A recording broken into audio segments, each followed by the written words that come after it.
Pamama e boa kitoko yo wapi kimia e umena mabota na bino nazana esenga ko présenter quelle boule ya lelo.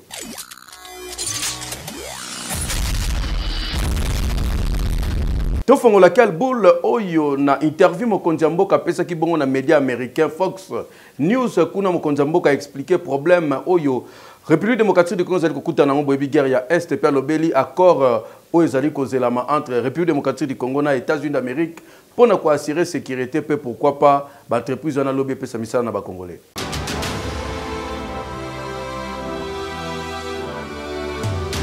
Mokonzi mboka Félix Antoine Tshisekedi Tshilombo boni melanga ki accorda ki bongo interview et pa ba confrère na biso ya Fox News ezali bongo chaîne américaine ezali chaîne oyelanda makanda niveau ko sakana te interview ngo salama ki bongo na visio conférence ezala ki occasion pour mokonzi mboka Félix Antoine Tshisekedi Tshilombo a expliquer na makambo nyoso zali koleka awa na République démocratique du Congo. D'abord, esengeli ko yebake minerai ya République démocratique du Congo facha zali na posa ezala bongo en échange na renforcement militaire solide pour et permettre RDC na États-Unis base la accord o babengi gagnant-gagnant. Pe surtout ko senga ba sanction ya makasi contre l'agresseur ya République démocratique du Congo pour boyebi agression oyo ezali bongo ko créer instabilité non seulement na République démocratique du Congo mais na région mobimba ya Grand Lac. Ba conséquence ko zala ebele na niveau ko sakana te po moyen ba investisseur ba ya ezali te wana ezali ba précision oyo mokonzi mboka Félix Antoine Tshisekedi Tshilombo atalisi na kati ya interview oyo na yango facha zali ko senga il faut agression oyo ezala stopper pe Rwanda il faut la sanctionner na niveau ko sakana te. Thank you very much. Good evening to you. We are looking for partnerships, and we have established partnerships with many other countries, and we think the United States of America, given its role and influence around the world, is an important partner to have. And we are very happy to see that with the Trump administration, things are moving a lot faster on both sides. Untapped deposits are worth an estimated $24 trillion. What would you need to happen to move forward with that relationship? We want to extract these minerals, but also process them, as this would create a lot of jobs.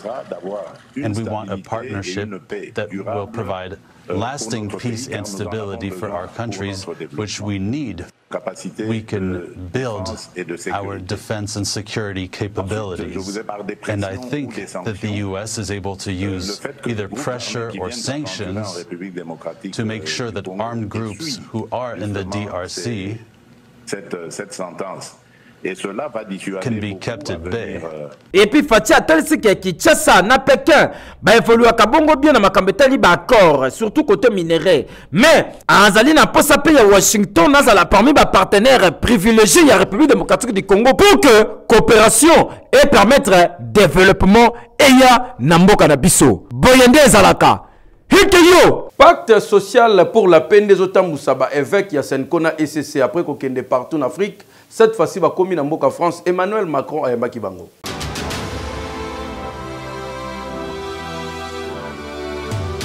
Après audience accordée, et pas y a l'évêque qui a SSC na Senko na Élysée na cadre ya démarche na bango oyezali y a pacte social pour la paix.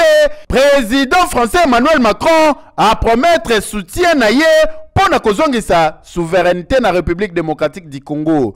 Na publication na compte X na ye, président de la République française a révélé que azali ko soutenir dialogue oye kobema kimia na RDC et surtout rencontre entre président congolais Félix Tshisekedi na homologue na ye Rwanda Paul Kagame oye zalaki organisé na Doha et pa ya émir ya Qatar azali ko soutenir yango pe ba démarche nyonso na niveau ya région oyo ezali ko viser kimia en tout cas ye aza pour yango. To rappeler que depuis le 4 février leki ba homme en Soudan ba évêque ya SSC na Senko ba bandaki démarche na bango ya pacte social pour la paix oyo bakutani déjà na ba personnalité ebele jusque là ba congolais nyoso bazozela bamona pe fruit ya démarche oyo et apporter kimia na RDC pe na région ya Grand Lac denge mission na bango ezali défini pe rapport to feuille de route ya ba travaux na bango oyo ezala présenter pa ya mokonzi ya mboka dossier etikali ya suivre. Keyo, oui. Côté à peu perdre moko, il y a des responsables, peu cadre. Oben Minaku alobi que Joseph Kabila zanati na mon côté, il y a que ça la rébellion, toi à la Sima 1-23 pour azondimité et que la cheval de bataille naie.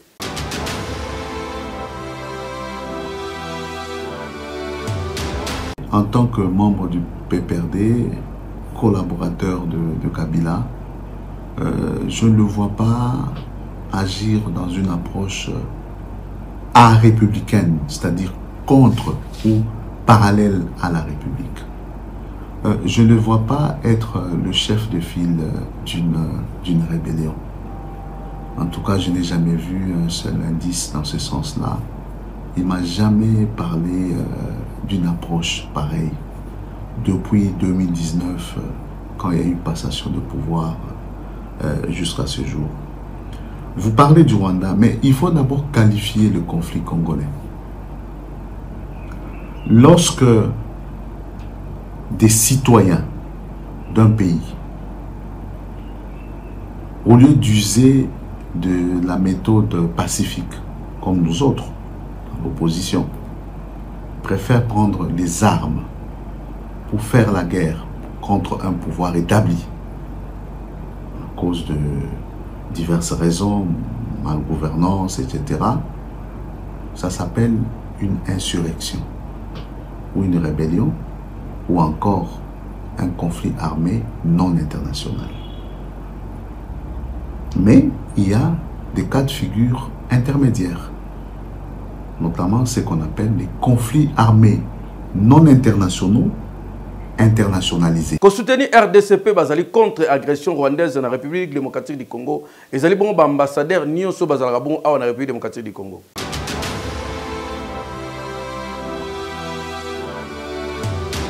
Échappé que la France est membre de l'Union européenne et que les dernières sanctions individuelles qui ont été adoptées lundi dernier, donc 9 individus et une entité, ont été proposées conjointement par la France et la Belgique. Voilà. Ensuite, je vous invite à suivre la communication officielle du gouvernement français qui a annoncé suspendre la signature de tout nouveau projet de coopération avec le Rwanda.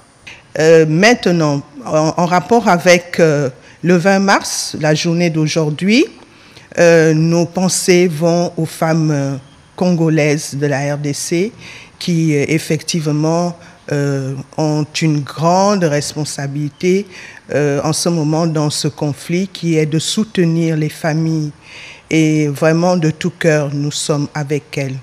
Aujourd'hui, cette journée internationale de la francophonie à Kinshasa est surtout une journée aussi de solidarité avec notre pays hôte. Nous, le groupe des ambassadeurs francophones, c'est 34 membres, c'est 34 pays qui sont représentés avec des ambassades de consulats honoraires ici à Kinshasa, et nous on est tous ensemble aujourd'hui et on est ensemble avec l'air. Honorable Jonathan Bialusuka Wata sangisa ki population a kenge pona ko mobiliser bango ba telema pona ko battre l'école pe ba jeune ba kota na armée.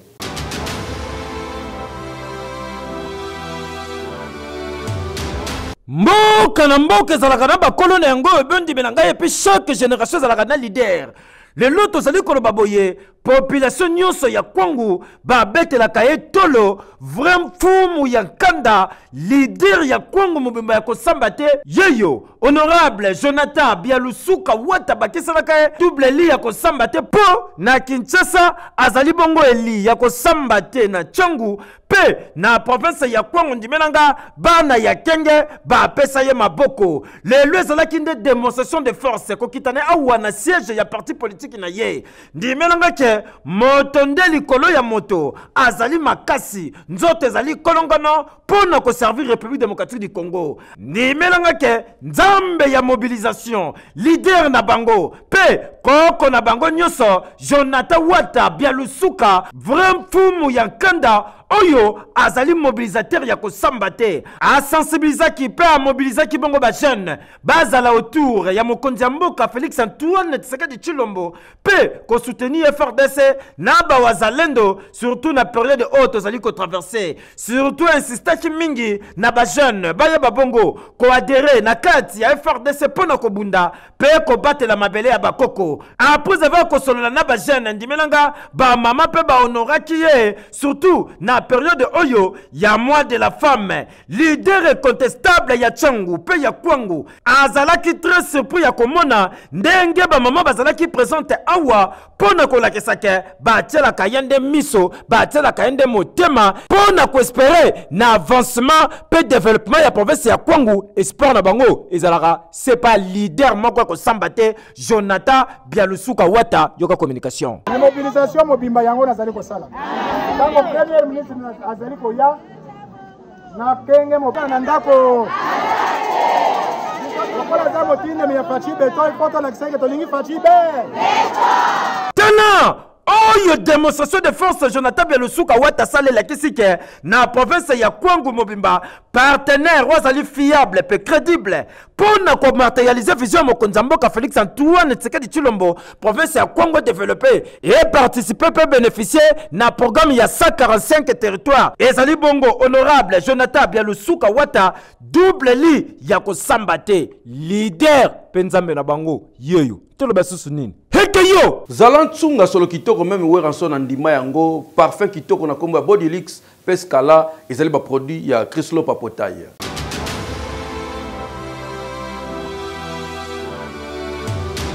Na mokolo ya lelo ekoyinda mabe na bagami ya ba parfum Scala na Bodylix. Lelo kozala bien parfumé et juba kombo. Eye yango yeye bondi menangai vraiment na Kinshasa vraiment na ya République démocratique du Congo batantino ya babuwa kama banoko ya swaga olati kitoko yo wapi na batalio na nzelo legibwe chudi ya kubola éviter solo ya mabe solo ya ngai na nzoto lelo tozali koloba boye bagame ya parfum oyeye kopesa solo ya kitoko oleki bato batie wow c'est du wow yango yo bagame parfum oyo ba jeune ba star bazali kosalela Scala Pepo du luxe soki opompe yango ndimelanga ke 3 jours 4 jours 5 jours voire même une semaine solesi na kate batu bazali kotuna mama e oyo zwi wapi o papa e oyo zwi wapi tozali na podium ba star bondi belanga ke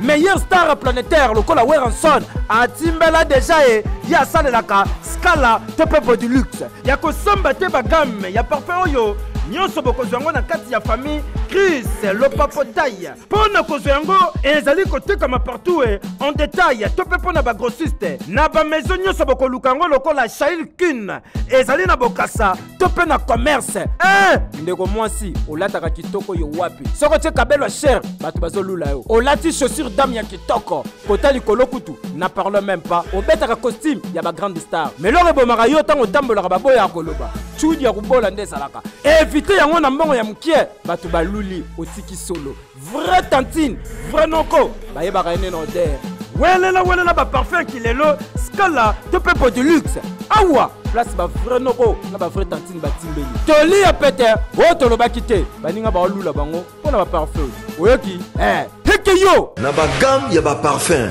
Bodylix na Scala Ntunga Scala Bodylix kilelo Ntunga famille baleli depuis maman na bango miri ya chantier ko elaka ye bato bakima chantier mwana na mwana bendana ti lelo bazo bate ba kosala ndenge nini famille bazo tuna nani ngako kundela bango mama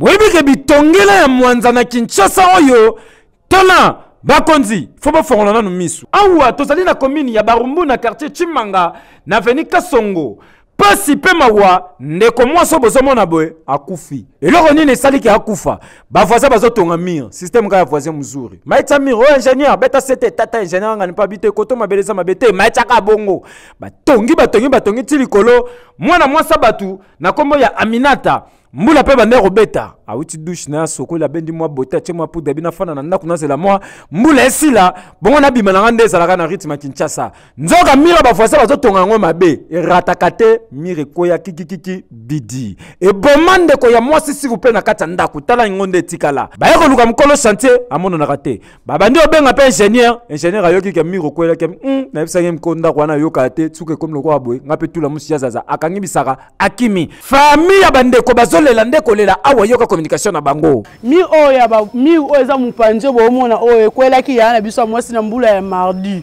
sko ninge kweli yana to okene bango ba convoquer biso ba pesa so o ba sala biso biso to na mutola nde biso baba Costa Mutamba papa Fachi mama Denise Nyanki obundela biso to amuto asungela biso te bonga na zo senga ba onka justice parce que ti sikoko lupango monanité famille bango ba monanité kaka ngamone mtu na otamola keneti na ba pokira ebisinga ike bango kuna basamisaka badossier aboye badommage intérêt te il faut na luka avocat moko po ala ndenga makambo wana na luka avocat binanga mama côté na okende kuna na menacer il faut to changer magistrat to changer magistrat musu magistrat par le bic que mama nga dossier na oyo nazo comprendre nango te eyo luki anga liwa pa bazo menacer nga pe na dossier oyo yo nazo ki décision kwa mwana nga kufaki na ndako oyo na yaka awa pa luki anga so po tisiko mtu kolo lopango azoyebana te tisiko na minute oyo banande kwa kufa le 4 mars tilelo solution ezoyebana te yango na to senya implication ya bakonzi na dossier oyo po et à normalité na bato bazotonga est-ce que bozoki bo autorisation tala makamba boye et nini heke yo na libanda palais du peuple ezalaki somo débat mais ezalaki na bitumba te babana ko sola opposition na majorité donc honorable Eliezer Tambwe na presse Mpenge et sali tolère osana te na niveau ya toile bolanda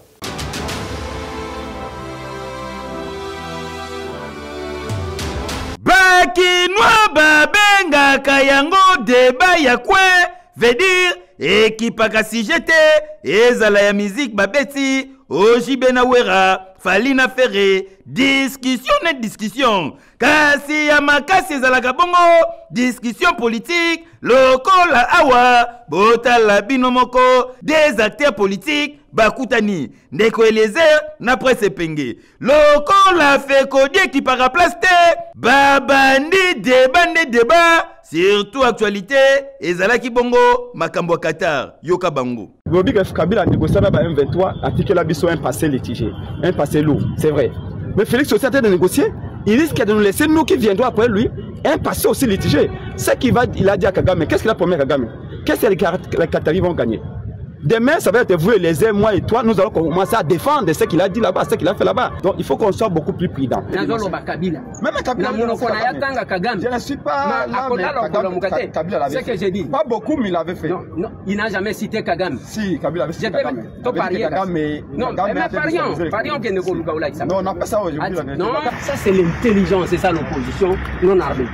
C'est quoi, quand on dit ça au pouvoir, l'opposition non armée. Ndeko Eliezer akokite lokola kabasela koya na mai aye ndeko Penge molimo o incompréhension nazo benga nango na kombo na Yesu atie maboko na mutu ndeko quelque part il va trahir nazo mono baby non délivrer ndeko nanga je vais te dire quelque chose comment tu peux réfléchir comme ça et bongo tangu bakoti makamba constitution et kei ezongi très patriote. Moi en pleine guerre, il y a mon livre, vous savez, constitution des patriotes. Retiens, les autres allez écoute. Un patriote a quoi qu'on constitution en pleine guerre. Le Félix là quitte le pouvoir aujourd'hui. Après 3 mois, ça, au contraire, j'ai l'impression que ce Félix a le pouvoir, le Loma, qui n'a pas de dans les belles na balabala pour se faire. Kasi tika na yebisa bino, elengi a Fekodi, ezalaka na minitage te. Police a débat, bosana. Bozali ko discuter, ekeye ezongi, mutu na mutu azali ko défendre. Conviction na ye, na fanatisme, ya mutu oyo apportera na mutema. Fekodi.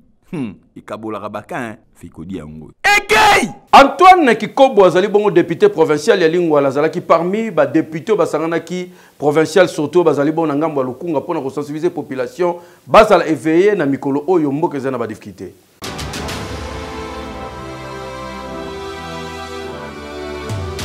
Collectif ya ba député provinciaux élis à Kinshasa basengagé pe basaligné derrière commandant suprême ya ba FRDC ou yezali bongo son excellence chef de l'État Félix Antoine Tshisekedi Tshilombo na souci ya komemaki na STRDC lokola pouvoir na bongo ute pa ya peuple bazali élu na peuple tala ndenge bakitu sur terrain na carnaval oyo ba organizaki awa tomonaki présence ya élu ya Lingwala honorable Antoine Kikobo oyo kitaki pona ko sensibiliser pe ko solola na ba population ensemble na ba collègue na ye awa kotalisa bango ndenge nini bakoki kotelemela manipulation koloba non na tribalisme pe koloba non na balkanisation ya RDC po RDC sengeli etikala moko pe indivisible awa bakoti komina ngaliema bango wana ba parcourir baye komina Lingwala bakoti yango makolo komina Kinshasa barumbu esika nyonso batambolaki message ezalaki moko na lisanga nde tokolonga pe awa honorable Antoine Kikobo eli ya Lingwala asengaki na ba jeune basadere massivement na armée pe na la police po ba unir ba force ensemble po na kobenga na munguna o ya lingi koya ko kabola RDC et surtout koyiba ba richesse na biso na kosenga na ba population ya Kinshasa toza la biso banso derrière ba FARDC na biso derrière ba Wazalendo et derrière mokonzi ya mboka le commandant suprême Fatou Béton na kosenga na bana Lingwala pe na bana Kinshasa to s'enrôler massivement na armée. Pendant que battre la mboka ezalaka na armée. Et puis to senga la population to zala éveillé. To bité que to benga na bato. Mais vérifier un peu muto mona ka été na quartier na o. Muto mona ka siko mona ka été monnier un peu suspect. Essayer un peu de vérifier à wuti wapi aza nani. To font la misu pour to sécuriser mboka na biso moko.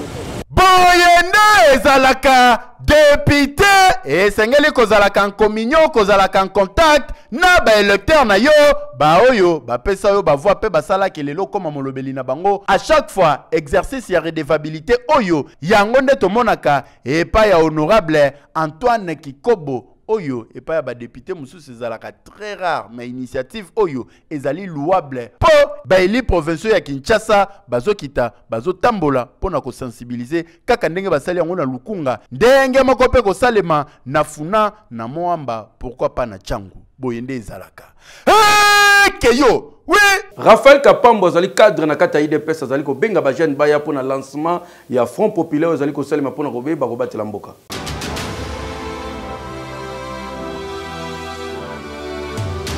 Bana ya Kinshasa ndenge nini bakino bakongolais en général bakoki ko vande longo ko sangisa mayele pe makanisi pona kobwaka monguna libanda yango le patriarche Raphaël Kapambuka Tukonki aye na likanisi ya sika oyo lelo bazali ko benga Front Populaire pour la défense de la patrie FPDP na mokuse oyo sortie officielle na yango kosalema samedi 22 mars oyo na terrain Chobo na commune ya Matete awa ozalaka na lukunga ozalaka na changu funa tomomba en tout cas yaka on profiter na occasion oyo kalikanisi ya patriarche pona kimia pona évolution ya RDC pe attitude nini ba congolais bakoki kozwa pendant période ya pasi oyo Front Populaire pona ko défendre patrie na biso front wana musana yango ezali nini ezali te yo na ngai to prendre conscience ya danger ezali monene po munguna akobese brate akotika te to sengi na bandeko bilenge bino bokota na armée na FARDC pona kobunda pona mboka na biso tozala elongo bandeko toteleme po ete munguna trouver biso tozali ya kotelema ndenge Kimpanvita telemaki ndenge Kimbangu telemaki ndenge Lumumba telemaki ndenge Ejensiko Mulumba batelemaki lelo oyo sengi biso pe tolege totika na bakoya na sima na biso mboka oyo Congo uni yango to lelo bandeko po ete elongo totelema bandeko tozonga sima te. Front Populaire pour la défense de la patrie FPDP na mokuse en tout cas ezali idée innovatrice oyo ezala nanu te oyo eye kosangisa bakongolais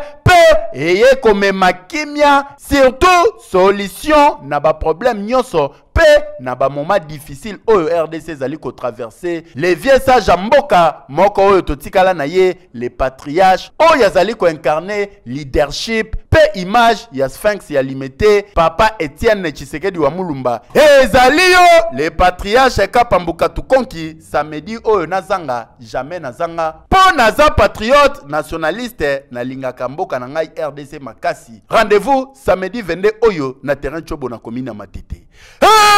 Keyo, oui. Toke ne bongo na ville ya Mbushima tokuta na article 15 ya mama na biso teka bongo chanana. Ezali nini bandeko baluba boye biso.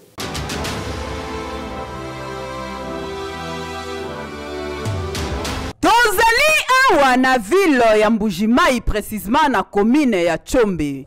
Kamera ya Jevi Kombi ekiti awa etamboli na quartier ekokutana na mama o na kombo ya Chanda. Mama Chanda sala article 15 na ye ateka kachinana. Chinana ezali bikedi oyo bakalinga na mafuta mbila ya rouge kande bozali komona yango kutu bazalaka ta na posa te babelisa mafuta yango kaka ndengo sombi bikedi otie na mai lembi otie na kikalungu mbala moko sopi mafuta mbila kaka ndenge bomona mama Chanda osala boye nde yango baliaka awa eza na impact na ndenga osakana te Chinana oyo yoka communication kwa bombo ya wani mshingo jani wa Chombe tungenda mba mshingo kuningeze mala nyimbo wonso ni wa Chombe sikuwa nyonso jani mchombe nyonso oyo eza kaka na cadre ya article 15 yango mama Chanda asala kachinana na ye pona koluka moyen de vivre bana na ye bazanga fufute bazanga pe kokende classe te boyende zalaka Fonareva azali ko bengisa bandeko nyonso le 31 mars oyo kino le 3 avril ezali bongo table ronde sur la propriation ya Genekos. Il faut ba congolais to lobela yango ba victime bazali belé.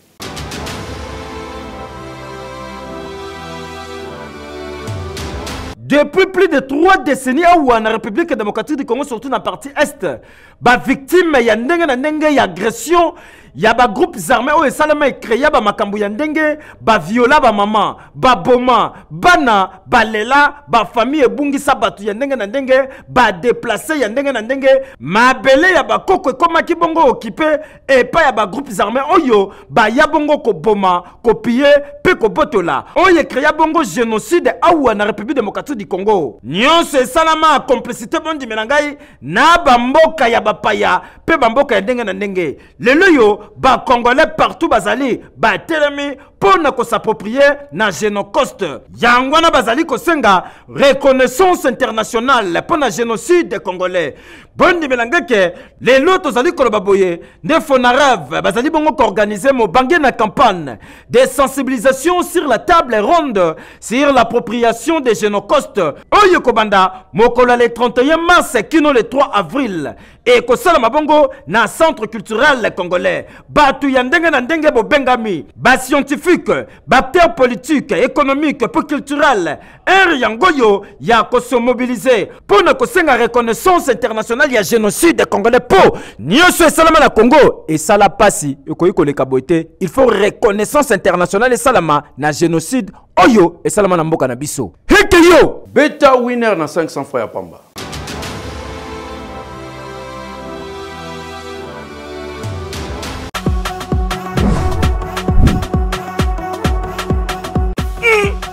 Phénomène, na sali déjà calcul. Ba match à l'élo, très facile. Nazo parier na winner. Hey, utari air.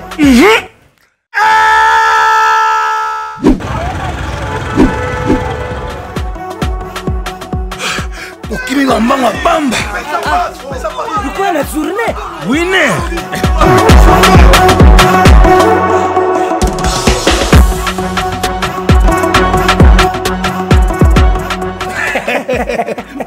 Ça c'est winner.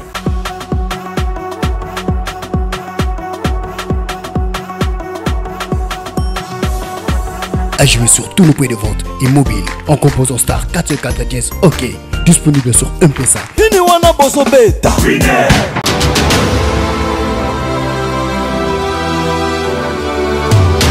Famille Kabengele, Monsieur Fedi Mukendi Kabengele, bazali na mawa. Ya koyebisa na bandeko baninga pe bayeba na bango liwa ya papa na bango. Na kombo ya Patrice Kabengele Chikala, oyo akufaki uta mikoleleki awa na ville province ya Kinshasa.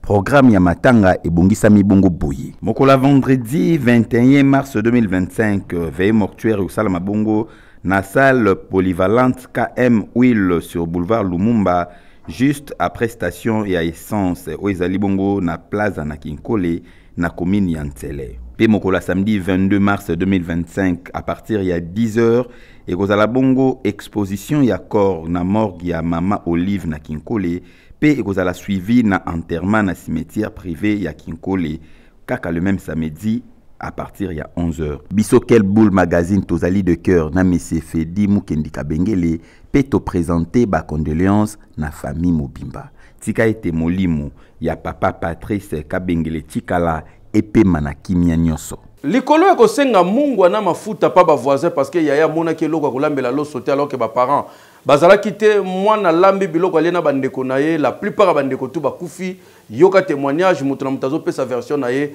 mais bandeko ya quel boule bakitaki na terrain bazui version oyo.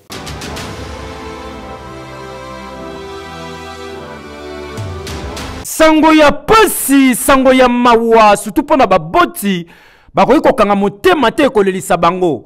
Bano nyonso bazali komona bazali plus de 4 bazali bana ya mikie s'il vous plaît bakufi. Et loko ni le komela ki bango landa lisolo. Tozali na commune ya Kimbantseke na avenue Ndona numéro 177. Bana babimaki na tongo bakei classe. Mama bisi bango Sava, Natasha, Bijou, Evodi. Mbongo yango yo soki bozongi classe boye boki ko somba loso boye bolambi. Ngai tango na ko uta ko teka na ko na biloko poto lamba na pokwa. Bana pe bazonga la classe te bazongi. Babengani Evodi ke somba loso. Evodi pa ke ya sombi loso aye na ngwa bandi ko lamba. A se rendre compte que mafuta ezalaki te, mungu ape ezalaki te. Akayi ko senga pa ba voisin. Aye na ngompe balambi, babengani na baleki na nyonso bazali 7 s'il vous plaît. Baba kolia mutalibo salia boy a sandi l'eau s'est changé comme couleur mususu célèbre information tozui na kati ba comprendre que bana nyonso bande kolia loso babandi ko kufa lokola miselekete s'il vous plaît ba voisin ba moni suspect ba beza la rabote likama mort d'homme il faut ko benda na nanu mutu na mutu tout la musi ya zaza la police a yakate aye bala babande kolia loso ba kufi ba mon hôpital ba memba en hôpital ba ta ko sanda babandi ko sanda sur place misusu ba kufi plus de 4 bana ba kufi s'il vous plaît ben information zali awa bana quartier ba lobby tin c'est la même information vous pas yana bango ba kendo senga kaka mungwa na mafuta po ba ya chana loso ko chaba chaki nyonse memeli ngambu yoka communication batonga immeuble ya 7 personnes balia o bana bale so kipeni ni babela tinde to ça c'est pour to memba ngo kita donc kende mta confirmer kuna ke za poison baza 7 ni bale bakufia après abike ba o batika bo me ba ma 7 tinde to kota ba moto to kema ba suma sa wana ne ba to kufia yango to tuni oye komi boye ba question mingi eza ko se poser est-ce que biloko basengaki ezalaki na poison ou bien tant bazolamba loso par imprudence ya bana mike je crois les cas qui wana te ou bien eze loko moko boye c'est pas ça qui pour mema bana na liwa po makambo ekomi esali pasi na nifa ko sakana te na minute oyo justice ne mtaza na dossier il faut enquête très approfondie sala mapo même maman kulutu na bango zo kokate na émotion sotane ngazolela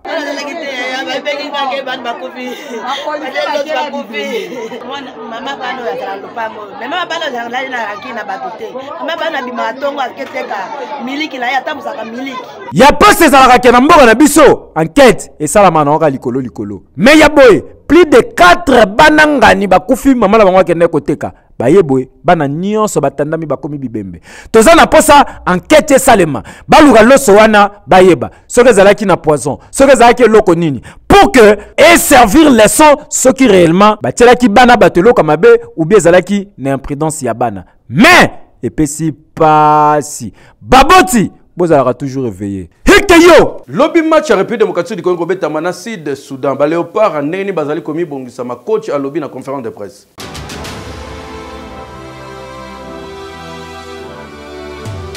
En conférence de presse d'avant-match contre Sud-Soudan, match comptant pour la 5e journée éliminatoire de la Coupe du Monde 2026. Awa, Sébastien Desarbres, sélectionneur national, a présenté position et équipe naye na ba joueur naye ndenge nini bazali ko se retrouver et surtout a présenté position et équipe naye o yezali na groupe B ya ba éliminatoire ya Coupe du Monde 2026 oyo avec 7 points na 4 sorties oyo déjà basali yokaye. Le contexte du match, tout le monde le connaît. On est lancé dans une nouvelle campagne avec de nouveaux objectifs. On a terminé l'année 2024 qu'on a pris le temps de bilanter en réalisant les objectifs qui étaient devant nous en 2024, c'est-à-dire à faire une très bonne CAN et à se qualifier pour la prochaine CAN. Et aujourd'hui, on commence une nouvelle année avec des objectifs qui sont devant nous, où on est concentré pour l'instant uniquement sur cette phase de qualification de Coupe du Monde qui va se jouer sur les 6 derniers matchs. Donc on se concentre déjà sur cette date FIFA avec le match de demain.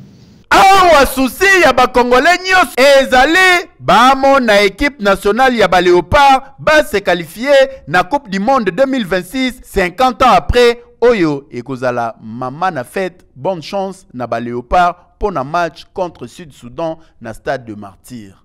Et anormal. Keyo, oui. Voilà, Tokomi na souka quel boule mag. Tikato pesa excellent anniversaire na Chancelvi Mobake ou azali boko célébrer anniversaire na elelo. Que du bien, que du bonheur na yo Chancelvi Mobake de la part ya Eder Numbi. Voilà, Boyne Zalaka. Ba maman quel boule sili. Oui.